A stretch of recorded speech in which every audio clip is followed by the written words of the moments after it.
Going Down to South Park is proudly brought to you by the Four Finger Discount Network. What are you talking about, Chef? Zombies, children. South Park is overrun with the living dead. Haven't you noticed anything strange lately? Well, not really, except that Kenny keeps eating people's brains. Don't you children see? Ken has turned into a zombie, along with everyone else in town. Oh my god, that means if everyone is turned into zombies, then there won't be anyone to give us candy. Ah! Kick ass. Welcome to Going Down to South Park, the podcast where we have ourselves a time. I am Dando. I am Guy. Nice to be here. Back again in the 2-2, talking about South Park. It's been a little while since we spoke about South Park. It's been a little while, but we promise you listeners, going forward, we've got our schedule all set out. We said, new year, new schedule. We promised this show bi-weekly. By gum, it's going to be coming out bi-weekly going forward. We are no longer bi-curious, we are bi-certain. Yes, 100%. So every second week now, come on here, you're going to get your episode, your fill of Going Down to South Park, where this week we are taking on the very first South Park Halloween special, Pinkeye. And I'm not going to lie, I completely forgot that this was a Halloween special. I was so excited when I saw that open. I was like, oh man, yes, Halloween episode. It's always great when you get spooky opening credits. It is, isn't it? It's like, oh, special. Yes, because it's not. I know South Park, nothing's really canon because people die or whatnot. But even when you watch a sitcom and stuff, like none of it's really canon because people get killed off. I remember when I was a kid, I used to love the Halloween episode of Two Guys That Go in a Pizza Place. I love that show. Okay. They used to do a really funny Halloween special every year. So whenever it was like you knew it was spooky, you're like, all right, this is gonna be fun. This is gonna be entertaining. And this one certainly was. This was such a fun ride, don't you reckon? We may have a slight disagreement here, Dan. Really? I thought this episode was fine, but it was also kind of a bit one note for mine. I mean, I'm as you know, I'm a sucker for horror and I'm a sucker for Halloween specials. And look, I thought it got off to a good start, but then it didn't really sort of, I don't know, do a whole lot with it. I mean, it did stuff, but I felt like, is that all there is? Can you kick it up at another gear, guys? I mean, I don't know. It may well be the case, as it is often the case when we're discussing episodes of South Park or The Simpsons or Seinfeld or whatever, that as we go through it, we go, wait a minute, that actually was pretty good. Oh, I enjoyed this more than I thought. So the experience of talking about Pinkeye may change my opinion on Pinkeye, but having just watched it just recently, I'm like, yeah, that was okay. I mean, South Park, it's always pretty good for mine. Yeah, but there was a fair bit in this I was like, okay. It's good. Seen better.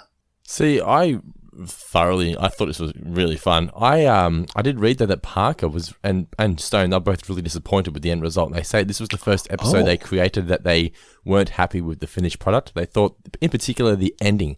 They thought the ending of the episode just sort of came out of nowhere. It was just in the sense that they wrote themselves into a hole and they're just like, oh yeah, just kill the original zombie and that will fix everything. And they just sort of thought that I think just because they're such creative guys, they thought they could come up with something better than that, more out there, because that's sort of like the go-to, isn't it? You kill the original zombie or the original vampire, and it's like you sort of expected more from South Park, I guess they expected more of themselves. I guess, and so I will admit that there sort of felt a bit. Okay, that was a bit easy, but still, I thought there was enough laughs. I loved Cartman throughout this; it was just so great. He's at maximum Cartman all the way through this, just maximum offensiveness. But I think the thing about Parker and Stone is, and I've said this about other episodes of the past, is that they tend to take the traditions and tropes and everything of whatever genre they're tackling and basically tell the story straight, but then just throw all their South Park into it. I mean, this is a basic undead running amok in a small town horror story. It's just, it's also got Cartman first as Hitler and then as in a KKK outfit and a chef turning into a sex-crazed Michael Jackson zombie and all this kind of business. But if you stripped all that away, it'd be like, oh yeah, there's zombies running amok in a small town. That's scary. It even ends with the traditional hand out of the grave. Yeah, the old carry one that just scares everyone. Still does to this day. So yeah, I mean, I can't begrudge them. I can't be too mad at them. They're like, oh man, we're sort of dealing with all the old cliches. It's like the cliches are kind of what's fun though. One thing they wanted to do with this episode was show that Halloween is actually a fun holiday. As Parker has said, quote, Halloween's a great thing. That was part of what we wanted to say. I think kind of having this kind of mythology is great, that, Halloween is a fun time for kids. You go out and get candy. And I know there's a lot of people in Australia, because we're an Australian podcast, obviously, and they say, it's an American holiday. We don't want to do this, don't want to do that. That's too Americanized. It's just fun. Fuck, let the kids dress up and go get some chocolates. Who cares? It's, it's an American holiday, but God, it's a Celtic tradition, apparently. So, I don't think... You celebrate Christmas, so why can't you celebrate Halloween? Yeah, I don't think there's any one nation that sort of holds the paper on Halloween. So, Australians, get with it. Celebrate Halloween a bit more. But yeah, they're absolutely right. I mean, so much about Christmas now, when it's celebrated in pop culture, it's very much, it's a time for getting together and, showing the people around you that you care. It's like, I don't know, I think it's a time for eating too much and giving each other gifts, Yeah.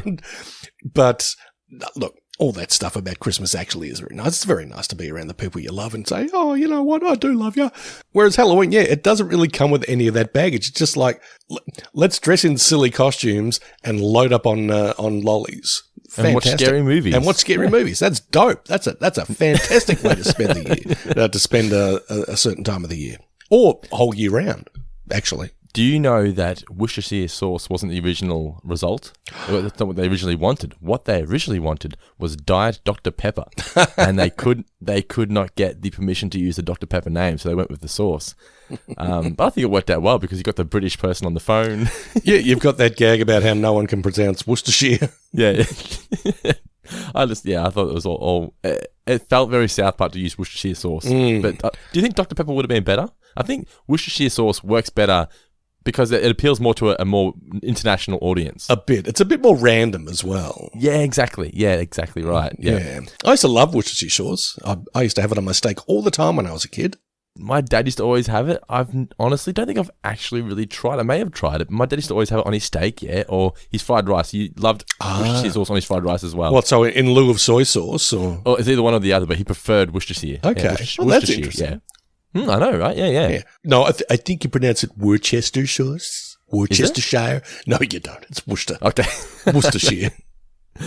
This was also the first episode. You wouldn't know this by watching it on Netflix in Australia anyway, but this was the first episode to have a cold open. So it was kind of odd when you were watching it.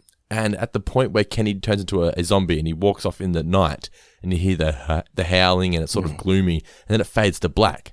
I'm pretty sure that must be where the cold open ended on the original broadcast. And then they played the Halloween-themed intro. So that's how it originally broadcast. Now you just go straight to the intro. But yeah, I thought it was interesting why they will swap it around now for syndication. It's odd. There you go. But yeah, I did like the opening. So it just sets it up straight away, doesn't it? It's really, really good. It was really good opening credits. I like those a lot. I mean, you tell they went to a great deal of it. It's like, it's our first Halloween show. Let's kick out the jams.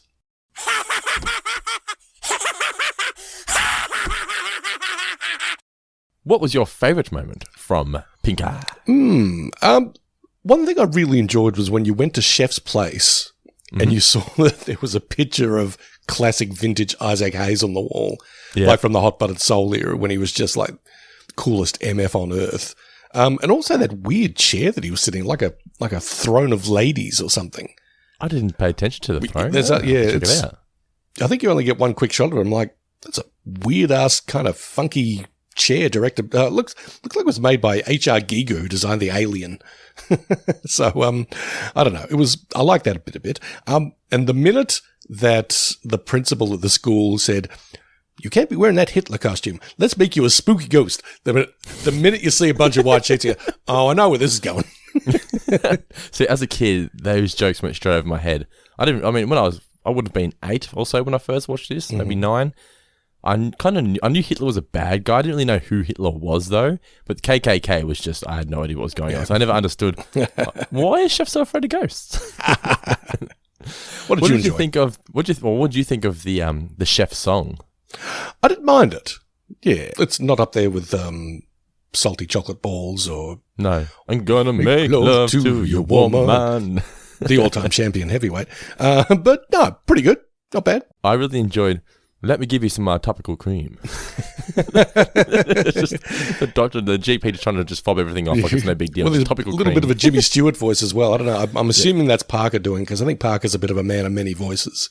But he's sort of definitely. Have some topical cream. Yeah.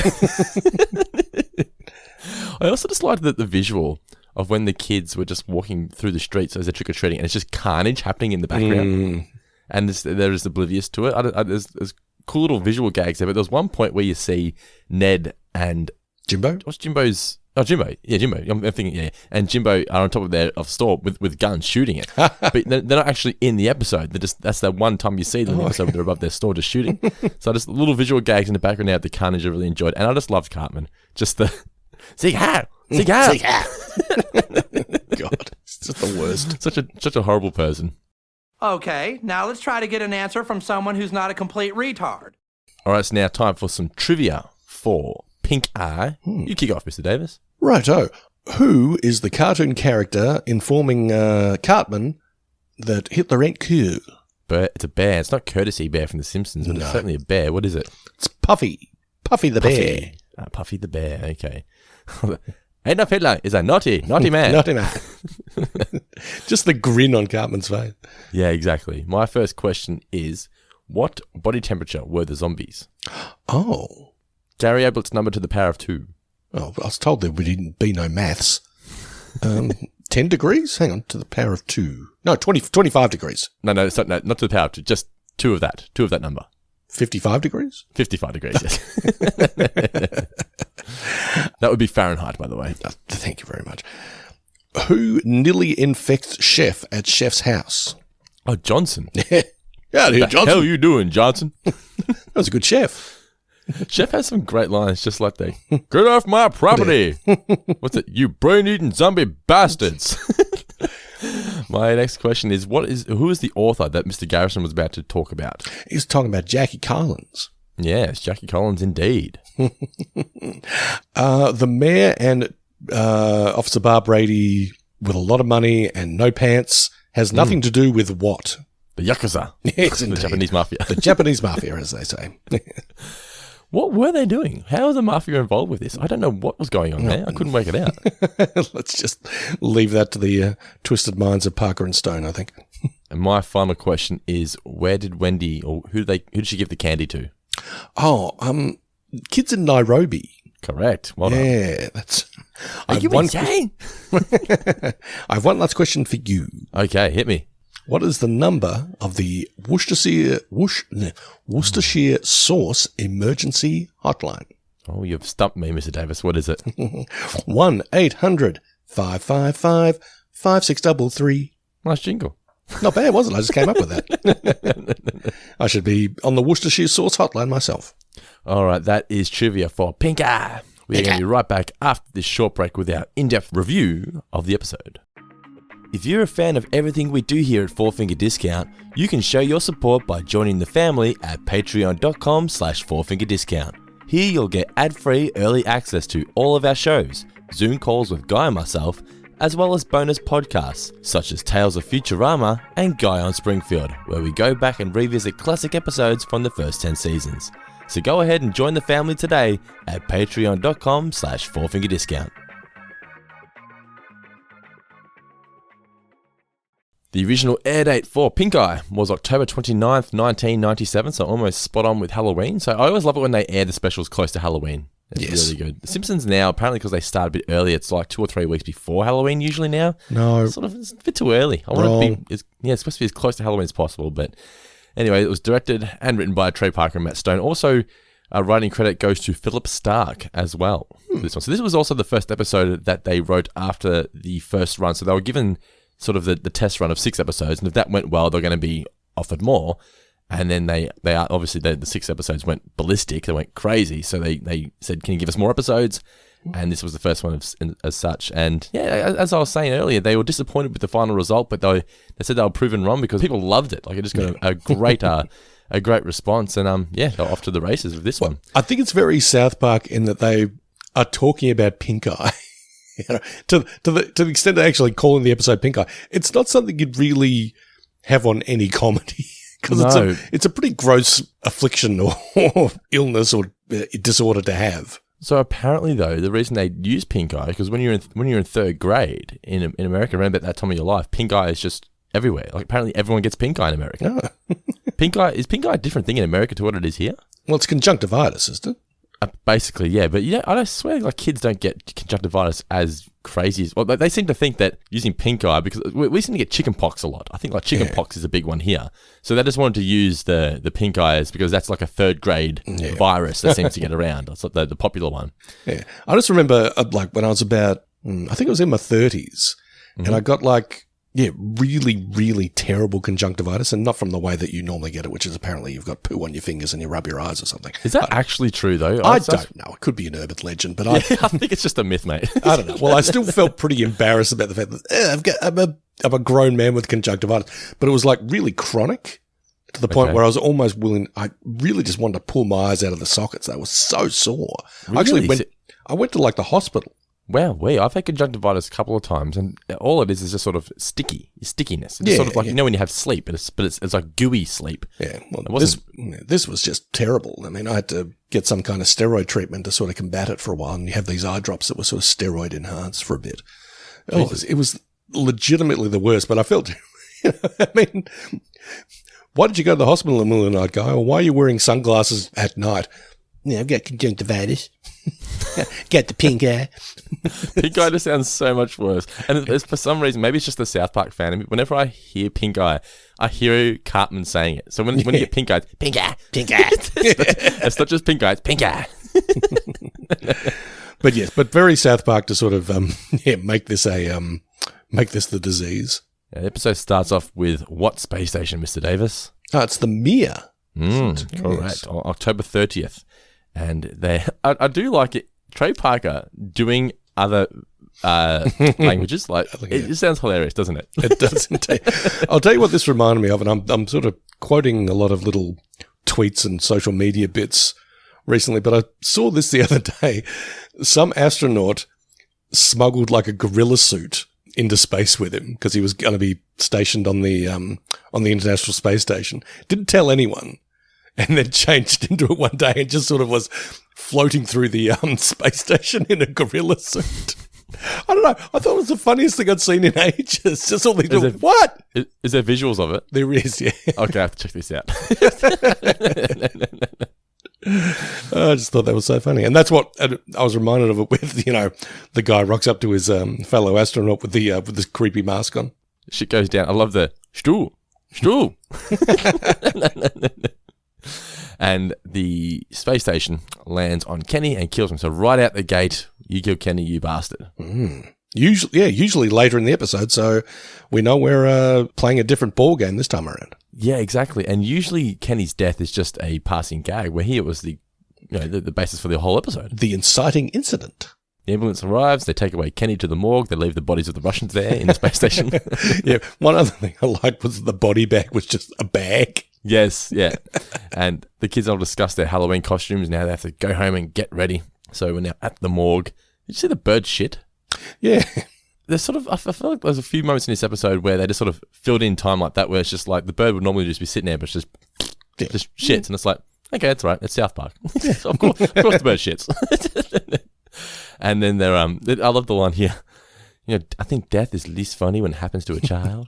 It just makes you think, what kind of conversations do morticians get up to when they're slicing up bodies and chucking them in freezers? I'm always a fan of morticians in movies and TV shows because they've usually got like a pitch black sense of humor. Yep. Or they usually very deadpan. Yeah, they're usually a real character. Yeah. Even on the TV shows like SVU and things like that. Yeah, they're either really funky and weird, like a goth chick, or some fat slobby dude who's like eating a Reuben sandwich while he's dissecting someone, or, they're just completely buttoned up and very sort of, death, the great equalizer, or something like that. So it's always fun when you've got a mortician or a mortuary person or a coroner on a show. Even to the point of this where they're telling like necrophilia jokes a little. I know. Well, sorry, we'll get to that. But we will get to that. But just before that, though, I just love Worcestershire sauce and how it just makes everything taste so English.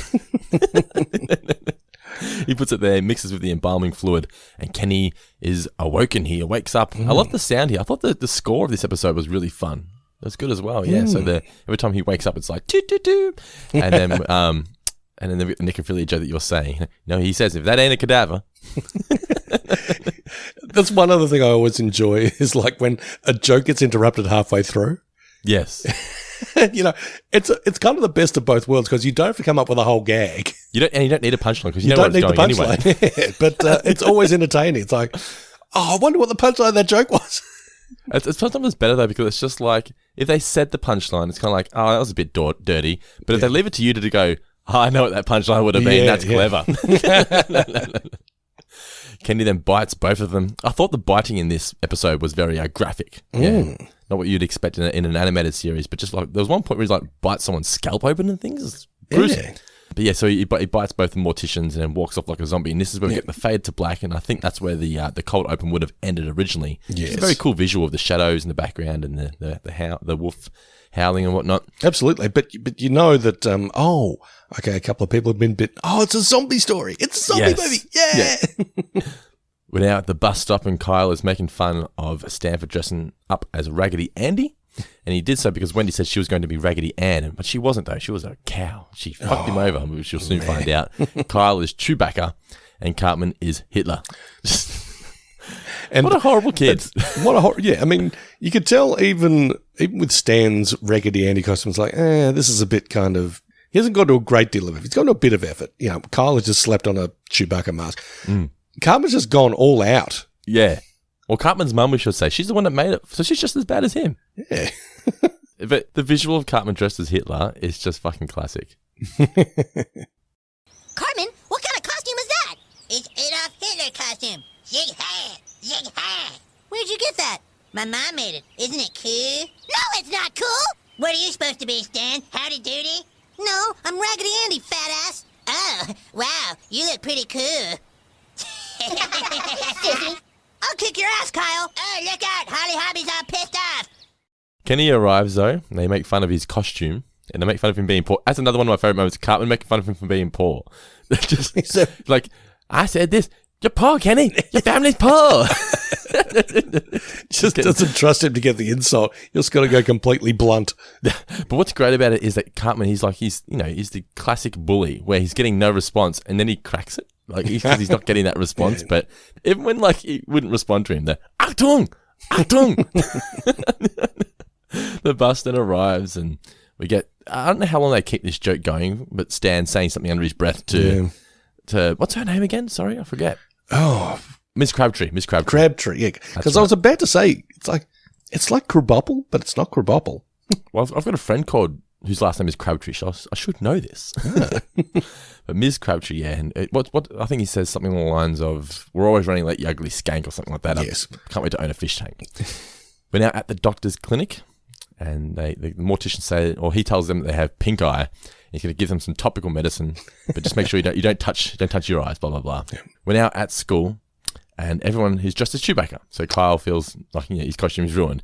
Oh, Mr. Garrison is in the dress, but it's never acknowledged. I was amazed that he went to all that effort and didn't put on a wig. That's true, but you don't necessarily have to wear the wig. He just wants to wear the... Well, who was he dressing as, I wonder? It looks like Marilyn Monroe.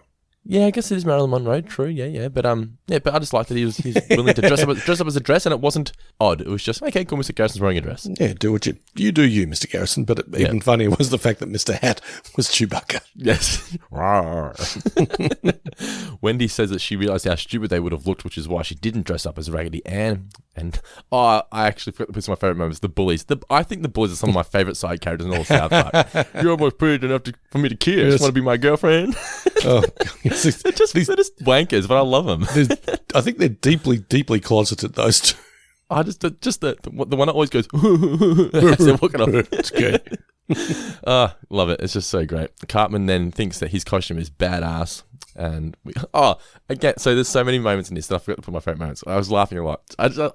This is your classic Cartman-esque kid response when he says, "Go back to Endor," and Kyle says, "Wookiees that live in Endor." Wookiees that live in Endor. That's exactly how you respond when you're a third grader. When you've been shown that your insult holds no water rules. Yeah. That's so great. Oh man, so funny. Anyway, so this will get the first mention of Cartman's mum being on the cover of Crack Whore magazine as well. Then Mr. Garrison is about to discuss Jackie Collins, but unfortunately Kenny's arm falls off and distracts the class, including Wendy. A new meaning to keep your arms and legs to yourself.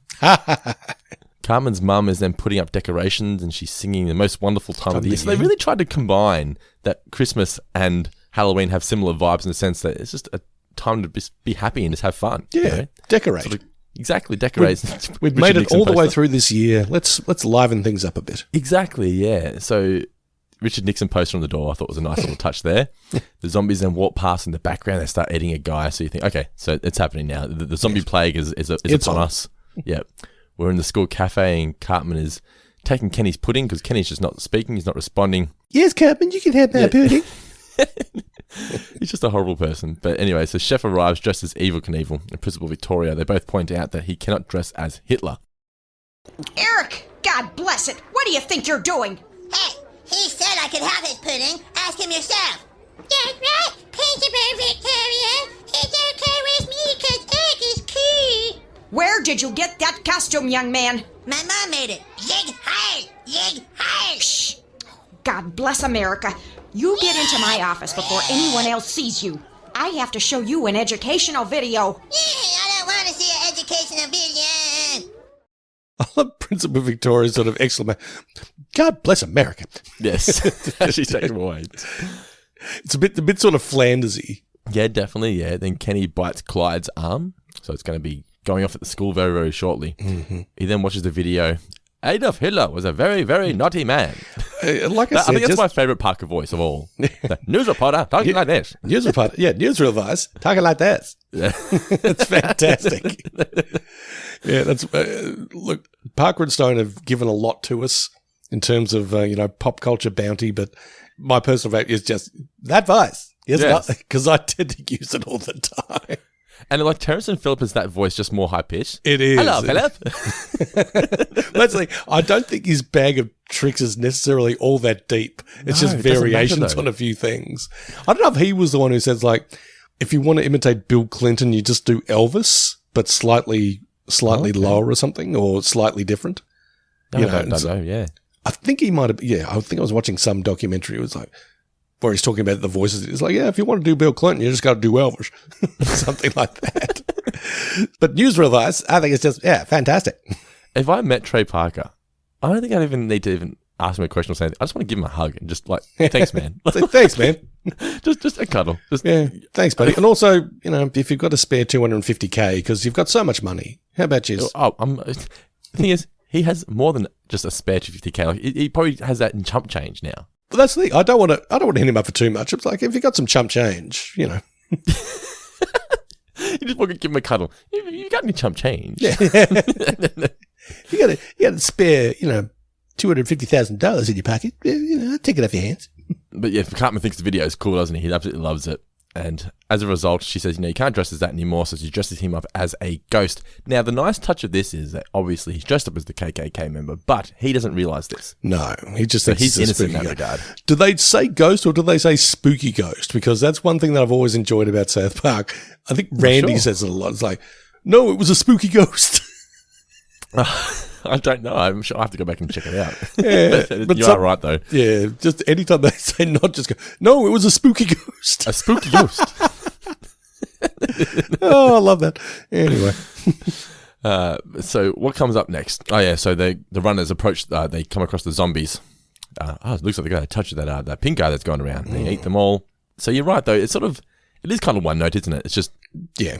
But zombie stories are kind of one note. Because it's the first one, it's okay, but you can't go back to this well. Once you've done it, you've done it. You need to be more original next time. But we're now at the school, and Chef runs away from Cartman because obviously he's dressed as KKK. Man, Chef's really scared of ghosts. And then we get the costume contest, and we get a star of Family Ties, Tina Yothers. God, they sunk their boots into Tina Yothers, that poor girl. They really did. The thing is, watching these early episodes of South Park, because the show is so topical... And I wouldn't necessarily say this is topical, but I feel like some of the references, particularly the celebrities, are just so dated now. Because now when you watch it, it's like, who the fuck is Tina? I know they say the star of Family Ties, but some people will be watching this going, what the fuck's Family Ties? Ties, yeah. Yeah, so some of the celebrities they make fun of, the jokes sort of fall a bit flat because they feel too out of touch and too dated. But at the time, it would have made sense. Yeah, but that's just old Father Time sort of marching on and making fools of us all. I mean, There will come a day when, all your favourite Simpsons references won't make as much. There'll be a generation of kids going, what? No, I was about to say, the response to that complaint would be, well, we're not making the show for an audience in 20 years' time. We're making it for now. Like, if people aren't watching it now, then we're not going to make any money. So we're making it for people who understand it now. Good point. But she's there to be the judge of the costume contest, and she gives Kenny second prize for his costume of who? Oh, God. Edward James Olmos. Oh, God, yeah. And then Wendy wins, even though she's just dresses up like everybody else, because Kyle had a new costume there with the soul system. And the worst costume goes to Stan for that stupid little clown thing. Let's all point and laugh at him. Mr. Garrison joins in. So great. Poor old Stan. Stan says he does not want to go trick-or-treating with Wendy anymore because she screwed him over when it came to the costumes. Then it's time to bob for apples. Yes, use your mouth. Use your mouth muscles like girls in Beijing. Oh, God. I was like, oh my, it's a child. But Clyde then attacks her because he was bitten by Kenny a few scenes earlier. Johnson then scares Chef at his front door, and Chef gets inside and get out of here, Johnson. Sees the news report. The president responded to the incident. Screw the cummy bastards and screw their wussy space station. Then we cut to a midget wearing a bikini. This is like just South Park all over. Oh, yeah. Look, why did it need to be this? It didn't. Yeah, I think they stopped doing that after a while when they were doing news reports. It was, I think they started using just regular reporters or something, but for a while it was like, yes, a midget in a bikini or something odd, something unusual, but I was like... I'm pretty sure this is the first time I've seen this. I'm pretty sure... See, maybe though, because this is the first episode of the new run, so maybe going forward they will do this. I think so. Well, I don't think it's the last time we see the midget in the bikini because... Oh, okay. Or maybe it's in the movie, because I just remember the newsreader going, thanks, midget, great report. Okay, I don't remember that, but I'm sure we'll come across it very, very soon. And he's explaining how Pinkeye, the virus, has gone crazy in South Park, and Chef knows it's not Pinkeye, it's something else. Cartman and Stan are then waiting for Kyle to arrive to go trick-or-treating. And another mention here of Cartman's mum being on the cover of Crack Whore magazine. They're going through all the stuff that they've got, including a taser, because Kyle's arrived, and they've got a taser for the people who give us granola. Kenny then arrives. They say that he stinks, obviously, because he's a zombie. He's dead. Too bad drinking scotch isn't a paying job, or else Kenny's dad would be a millionaire. I say your dad would be a millionaire, get it? Kenny! If family's poor, Kenny! If family's poor! I don't like Kenny anymore. He just doesn't communicate. And Wendy arrives to apologise, and Stan doesn't want to hear it at all, but she says she gave all the candy away, which outrages Cartman. And then he says, he wishes that she was dead, and they walk off, and then obviously a zombie approaches. Chef is now at the doctor clinic, and he says, this isn't Pinkeye, it's the living dead. Is it at the clinic? No, was this the mayor's office? Oh no, this is the doctor clinic first. Yes, yeah. Because tropical cream. Yes, the topical cream, of course. And then he rips the arm off of Mr. Torres to prove that they're not real. Who's just there for a checkup. Yeah, and the guy dies there. Tells him that the morticians were the first ones, so Chef has an idea, so he's off. The zombies burst in, and they eat and kill the doctor. The kids are now trick-or-treating, and Kenny's other arm falls off, and he bites the old lady. You owe me a sweetie pie, you asshole. That's right. Chef then walks into the mayor's office. This is where we get Officer Barbrady and the mayor. They've got their pile of money and no pants on. Which has nothing to do with the Japanese mafia. Nothing at all. They hang shit on Tina Yothers here, like you were saying earlier, because they compare her to the living dead. I'm thinking, why? What's this poor woman done? Yeah. Was she a thing at the time that you just hung shit on? Or? No, not at all, I don't think. It was just like, family ties is over and her career's pretty much going nowhere, so I don't know. But she's still sort of well known enough that, you can take the piss. Okay. It's a bit mean, but sometimes mean is funny. I like to think that they spoke to the people like this before they just called them out on South Park. You would hope so. You'd hope so, yeah. But they can make fun of his costume because he's evil Knievel, jump over the zombies with his rocket cycle. And so this scene here reminded me very much of Don't Look Up when they first go to the president's office and Jonah Hill is just like making fun of them. Yeah. It was very much that. So Chef leaves and they say they're going to get back to it. We're now back trick-or-treating. And I thought they were going to, as soon as I saw this guy, I'm like, okay, they're going to play up that this guy's an pedophile. Is that what you got? Is that the vibes you got? This big fat guy wearing a shirt is a little bit too tight for him. I bet you kids are going to like some chocolate butter cream puffies. I must confess, that was not where my mind went, but it's where it's gone now. So Yeah, I thought exactly. I'm like, oh my god, he's gonna be a pedophile. That's why I thought because it's South Park. But no, Kenny just eats his scalp. God damn it, Kenny! You keep eating people. So they say they don't want to trick or treat with him anymore. They leave him behind, and they go to the next house, and it is KKK's members. And this sort of went nowhere except that you called them cheap. yeah, I mean, I suppose they sort of had to Hang shit on them. Yeah, throw a little bit of. We do not endorse this behaviour. Yeah, exactly. And it's just the carnage in the background. They then arrive at Chef's house, and he's about to shoot them. And he realizes it's them, so he gets them inside, but he tells Cartman to remind him to kick his ass next time he sees him because he's dressed as the KKK. He then explains to the kids that everyone is a zombie, and the kids aren't concerned that there's zombies. They're more concerned that if everyone's a zombie, there'll be no one left to give them candy. That's the kids. So South Park is sort of, as Parker has explained, it's like everyone in South Park is crazy. The kids are the only ones who can sort of see the world for how it truly is, and Chef's the only one that seems to believe the kids. So South Park is kind of a show seen through the kids' eyes. Very much so, yeah. I mean, and we've got that sort of very narrow frame of reference that kids have. It's like, the world's ending, but, oh yeah, that sucks, I guess, but no candy. That's what it's all about. So they say they have to go to the morgue to find out more. So then we get Kyle farting again. I was just like, I'm probably done with these now. let's move on. But the kids are they're scared as they're walking in. Remember the candy. Focus on the candy. And Kyle finds the magazine that has Cartman's mom on the front, the Crackle magazine. Chef takes it for a little bit later, and then discover the Worcestershire sauce, which is not to be used as an embalming fluid. I've just got to backtrack to Crackle magazine for a second, just because you got the writing on the cover. It's back do ho, 5-on-1 action. No. 5-on-1 action. Wow, wait. I know. Goodness gracious me. But the Mrs. Cartman. the zombies arrive. It's a British kid, and oh yeah. I did like the throwback to Thriller in the sense that when you first see Michael Jackson as the zombie, and you don't get the laugh, but it's just that they cut to Chef and he's a zombie, and then it's a do do do do do. So fucking wacky and out there. I just appreciated it. I did love the tribute to MJ at the end. At the end? Oh, fuck. I thought it was amazing. Yeah, it was so good. We then get to the payphone, and they're going to call the hotline. So Stan and Cartman says they're going to cover for Kyle while he makes the call. I like when he's just going through the options. Welcome to the Worcestershire Sauce Customer Service Hotline. For Worcestershire Sauce recipes, please press 1 followed by the £. For Worcestershire Sauce product placement, please press 2. If Worcestershire Sauce has been used as embalming, please press... There's something about the British accent. It's just funny. I know I live with someone who's British, but she sort of lost her British accent to an extent, Nicola. Oh. But just the very proper, if you like to. Yeah, I just appreciate all the different things. And the kids are using the chainsaws on the zombies. They're having a great time. The Chef Zombie is still back at the, is it the morgue? Yeah, it was at the morgue, wasn't it? Yeah, he's reading the magazine. Carl explains that there's zombies everywhere. Please hold. The zombie Wendy arrives, but Stan just can't kill her. This kind of reminded me, I know what it reminded me of came later, but it reminded me of Shaun of the Dead.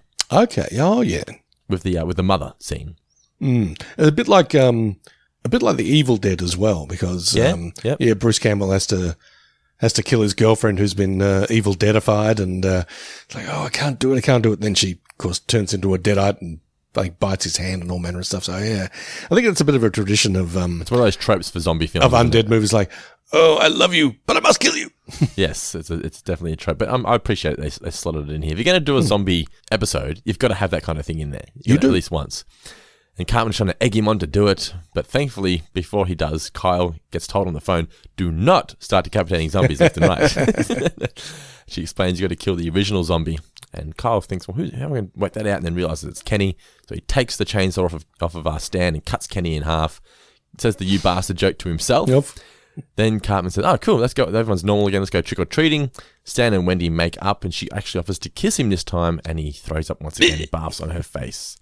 The bit that came afterwards where she was just like, barf is so gross. I was like, I don't think it needed that. It didn't really. I mean, but she is surrounded by a whole bunch of decapitated people and all that, but she's more grossed out by barf, which I think I could be surrounded by a bunch of, decapitated and dismembered corpses, and still if someone threw up on my face, I'd be like, yeah, that's worse.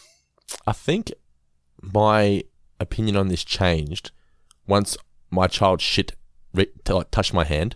Once I changed a nappy and there was shit on my hand, I was like, it's all, let's just it's all game on now. Yep. Like, it's just like that sort of stuff bothered me, but now I'm just like, it's just shit. Yeah. It's just vomit. Parents' perspective is completely different. So she leaves. We're now at Kenny's grave. Is where we get the Carrie reference. So Cartman, how great was his breaking down? He's crying. His ugly crying was the fucking best. It was so great. Let us remember the good times. Kenny would have wanted it.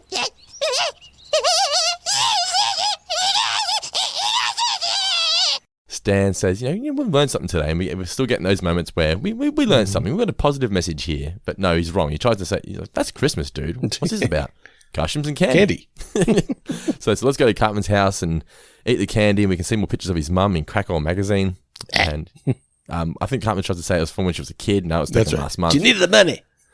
Then we get the Carrie ending. So we focus on the grave, and Kenny's hand comes through. He bursts out. He says, "Kerr!" Which is very much a Timmy thing, wasn't it? It is, isn't it? Yeah. Yeah. But then the grave next to him falls on top, and a plane crashes. Then a plane crashes on dead. that. And that's the end of Pinkeye. So yeah, as I said, Parker and I really weren't happy with the end result of this. I thought it was great. I thought it was a lot of fun. I've actually written here in my notes, this will make my regular Halloween viewing schedule. Yeah. For mine, it's spun its wheels a little bit in certain parts, but look, still very, very enjoyable. Hello, sir. Postman Butters with a special delivery for you. All right, Mr. Davis, it's now time for some South Park Mailbag. Ooh. So if you've got a question for us, guys, it is southparkmailbag@gmail.com. We'd love to hear from each and every one of you. So this question here came from Nellie. And Nellie said... Nellie. Which character from South Park do you think could have stayed a zombie and become a regular character as in zombie form? Who do we think could have remained a zombie? I don't think maybe one of the kids, or do you think it's got to be an adult to have more? I think they do more with the kids, though. I don't know. They do. I mean, my first... Maybe Ned? Oh, yeah, but my first thought goes to Pip, but then you wouldn't have the Pip story later on, the Pip episode. True. Yeah. That's a really good question, Nellie, and a tough one to answer. You can't really have one of the main four. You can't have Wendy. Can't be Chef. Can't be Mr. Garrison. No. Yeah, I don't know. Maybe the principal? Yeah, the principal's always... Or maybe Officer Barbara. I don't know. It's sort of... Every character has its pros and cons, doesn't it? Yeah. You think of it. It's hard to sort of pinpoint one character in particular that could remain a zombie and still be funny every single time. Because the gag kind of would get old very fast, wouldn't it? Oh, yeah. It's a character you'd probably only drag out, once a year. Probably for if you have another Halloween episode, that's when they come out. We also had a few questions come in here, or the more just messages from people saying, when are we going to review the South Park movie? So here's the thing, guys. What Guy and I are going to do is we're going to be doing a Patreon exclusive review of South Park, bigger, longer, and uncut. So if you want to get access to that, you've only got to be a $1 patron. So if you are a patron, no matter what tier you are on, you will get access to our bigger, longer, and uncut review, which will be coming up in February. So you got some time to prepare yourselves, put some pennies away, and coming up in February, we're going to be putting up our review. Should we do a commentary or a review? Just a review, maybe? I think a review. We'll do a review of South Park, bigger, longer, and uncut. Gives us a chance to really go in depth and dissect the film and go through all the facts about the film and everything we love about it and just what our memories are of it and everything. So South Park, bigger, longer, and uncut, coming to the 4-Finger Discount Patreon page in February. So look out for that. Also, if you want to get early access to this show, you can also be a 4-Finger Discount patron. So on the 4-Finger Discount network here, we have the South Park show, Going Down to South Park. We have Talking Seinfeld. We have 4-Finger Discount, The Simpsons podcast, and The One About Friends. There are 4 main shows, and you get early access to all 4 shows, plus a bunch of monthly exclusives. You get access to Zoom calls with Guy and myself. You get access to prize draws and much, much more just for being a 4-Finger Discount patron. That's patreon.com/4-Finger Discount. You can find a link to that in the description of this podcast. And we do appreciate everyone who continues to support the show and help us grow. And hopefully this can become our regular occupation. Isn't that right, Mr. Davis? That would be just marvellous. So it would be fantastic, yes. We'd like to make that happen, and I'm sure that you'd like to help make it happen. Everyone listening out there, so you know what to do. Exactly right. So next episode of Going Down to South Park, we're going to be reviewing the episode Starvin' Marvin. Ooh. I remember loving this one. So in England, it is a thing to say I'm Hank Marvin, which means that I'm starving. Oh, okay. Yeah. So I don't know whether it's a thing all over England, but I know Nicola and her family is always, I'm Hank Marvin, which means I was like, I'm always to Nicola, is that a joke on starving, Marvin? She's like, I don't even know what you're talking about. I'm like, oh, okay. Well, there you go. So in England they say Hank Marvin, which means starving. God, Nicola's family out of a Guy Ritchie movie or something. But Starving Marvin is the next episode of Going Down to South Park. Thank you to everyone who's continued to listen to the show and everyone who is going to become a 4-finger discount patron and get some sweet early access and a bunch of other exclusives, including, as I mentioned just before, the review of South Park Bigger, Longer and Uncut. All right, Mr. Davis, that has been Pinkeye. A review of the episode, the first Halloween episode of South Park. It's been a hell of a lot of fun, but for now, any final words for those amazing listeners out there? Focus on the podcast.